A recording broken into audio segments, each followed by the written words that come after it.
નમસ્કાર મિત્રો, આજે આપણે યોજના વિશે વાત કરીશું. જે યોજના નામ છે પ્રધાનમંત્રી સ્વનિધિ યોજના 2024, જેમાં 50 લાખથી વધુ લોકોને લાભ આપવામાં આવશે અને તમે કઈ રીતના લાભ મેળવી શકશો તે અંગેની સંપૂર્ણ જાણકારી આપણે વિડીયોમાં લઈશું. અને ચેનલ પર પહેલી વાર આવે તો સબસ્ક્રાઈબ અવશ્ય કરી દેજો, જેથી આવનાર તમામ તમને યોજનાની માહિતી લાભ કઈ રીતના મળશે તેની માહિતી આ ચેનલ પર જોવા મળી જશે.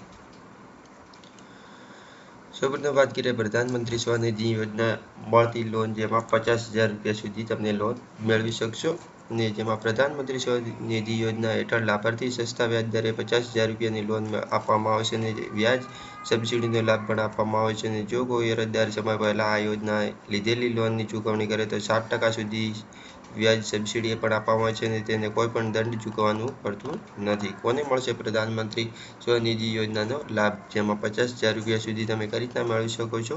પ્રધાનમંત્રી સ્વનિધિ યોજના 2019માં આપવામાં આવે છે અને આ યોજના હેઠળ શાકભાજી વેચતા, ખાદ્ય પદાર્થો વેચતા અને અન્ય વસ્તુઓ તૈયાર થાય છે તેવી વ્યવસ્થા કરીને વ્યવસાય કરતા નાગરિકો અરજી કરી શકે છે. અને પ્રધાનમંત્રી સ્વનિધિ યોજના હેઠળ ઉપલબ્ધ લોનની રકમ અલગ અલગ હપ્તામાં તમને મળવાપાત્ર થશે. અને પ્રથમ હપ્તો 10,000 રૂપિયા સુધી તમને મેળવી શકો છો અને અરજદાર લોનની ચૂકવણી કરે તો તમને 20,000 આપવામાં આવે છે અને જેના પછી તમને 50,000 રૂપિયા સુધી પણ આ યોજનાનો લાભ આપવામાં આવતો હોય છે.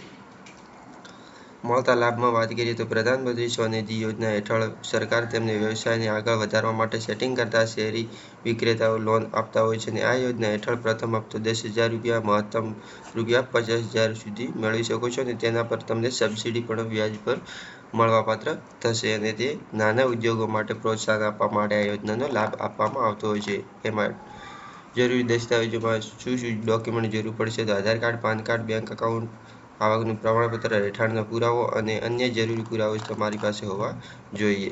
તમે અરજી કઈ રીતના કરી શકો છો તે અંગેની સંપૂર્ણ જાણકારી આપણે નેક્સ્ટ વિડીયોમાં લઈશું, જેથી તમે ચેનલને સબસ્ક્રાઈબ અવશ્ય કરી રાખજો, જેથી તમને પૂરતો ખ્યાલ આવે કે તમે કઈ રીતના આ યોજનાની અરજી કરી શકશો.